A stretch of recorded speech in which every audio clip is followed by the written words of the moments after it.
A few days ago, OpenAI introduced a text-to-video option called SORA, and it absolutely sent shockwaves through the film and video creation community. Which leads me to ask the question, should we be afraid of AI? Let's talk about it. If it's your first time here, welcome. My channel is all about helping you turn your passion into a paycheck whilst taking you along my filmmaking journey. If that's the kind of thing that you're into, make sure you go ahead and hit that subscribe button and turn on notifications so you don't miss any future videos. The rate in which AI video content creation is advancing is pretty amazing and scary at the same time. Just a year ago, this was the best we had. Oh, that's hot. This was rough to say the least, and everyone could easily detect that this is obviously not Will Smith. Then we started seeing these videos of AI generators that were imitating the voices of celebrities and even making small videos of them speaking, which again, was not really them, but it was getting a bit hard to detect if it was real or not. I'm sure my dad sent me a few videos of like Elon Musk that he thought was real. But now we're here.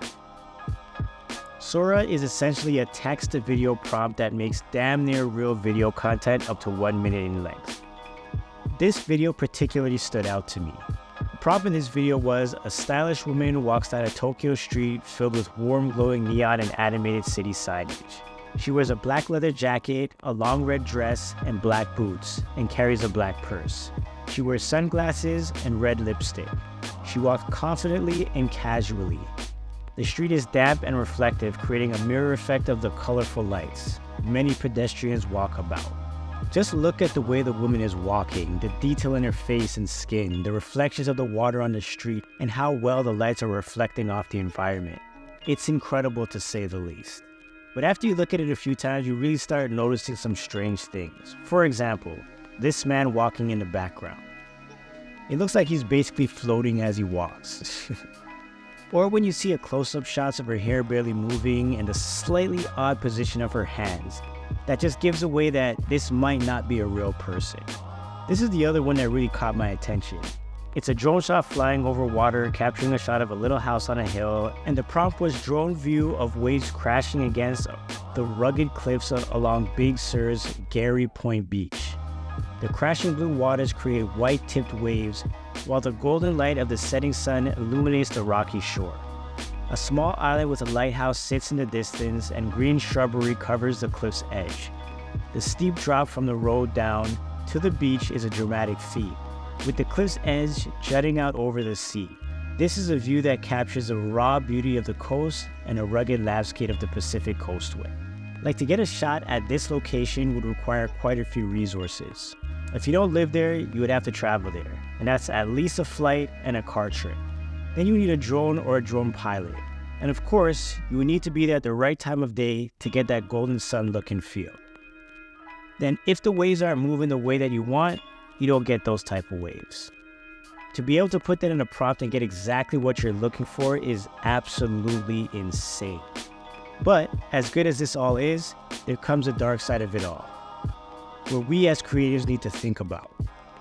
Like, if a client wants a drone shot over the Amazon to add to their documentary, let's say, they can just use SORA and get what they want, which means you don't get hired for the job anymore. Or if they're good enough, they can use their own prompts and essentially get whatever they want. This kind of thing literally affects everyone. Because if you're a cinematographer and OpenAI is able to create an entire movie for you, you're not going to be buying or renting equipment anymore, which hurts the camera stores and the manufacturers. You're not going to be hiring a crew anymore, like frig, you're not even going to be on set anymore. This is where I think we as creatives need to stop being afraid of AI and start understanding exactly where we can take advantage of it. Let's go back to drones. Back in the day before drones, the only way to get certain shots was to get a cinematographer on something like a helicopter. Now you can literally walk into a store, buy a drone, take maybe 40 minutes to an hour to learn how to fly it, and get similar shots to what those helicopters and cinematographers were able to do before. And that's just the way we need to look at AI. See what it can do, learn how to use it, then implement it into your bag. And let's just be realistic, drones are available to anyone, but how many of your clients are out there buying their drones and shooting their own content when they need an actual drone shot? Literally no one's doing this. When a client needs a drone shot, they hire a drone pilot, simply because there's a cost of entry and a learning curve. If you learn how to use something like SORA and are able to put in the right prompts to create what your client is looking for, guess what? That's a skill you can get paid for. From my personal point of view, the worst thing you can do as a creative is try to ignore it and act like you're bigger than the direction that the industry is moving in. As of right now, SORA is only available to what they're calling their red teamers, which honestly I think is a good thing. This text-to-video option could do some real good, as well as some really dangerous things if it's put into the wrong hands.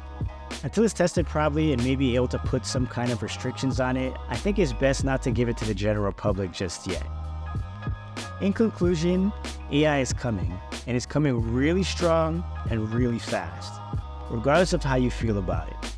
As creatives, our best bet is to learn about it and implement it. Overall though, I don't think AI can completely replace us. We still will be the ones to create an idea for, let's say, a commercial, and we're still going to have to shoot certain practical things like dialogue between two people or precise action scenes. Where I see AI really becoming amazing is for like special effects and certain things like stock footage that might take a ton of resources to capture. I wouldn't start shitting the bed or hopping on Indeed looking for a 9-to-5 just yet. So keep developing your skills and learning as much as you can about what's on the way. I'm going to leave a direct link to the SORA information page on OpenAI, and I strongly recommend that all of you take the time to review it and see what it's all about. But that's going to be it for this one. Go ahead and leave a comment and tell me exactly what you think about all this AI talk, and help the algorithm by hitting that like button for this video. Thanks for watching, guys, and remember to look, learn, and share. Take it easy, guys.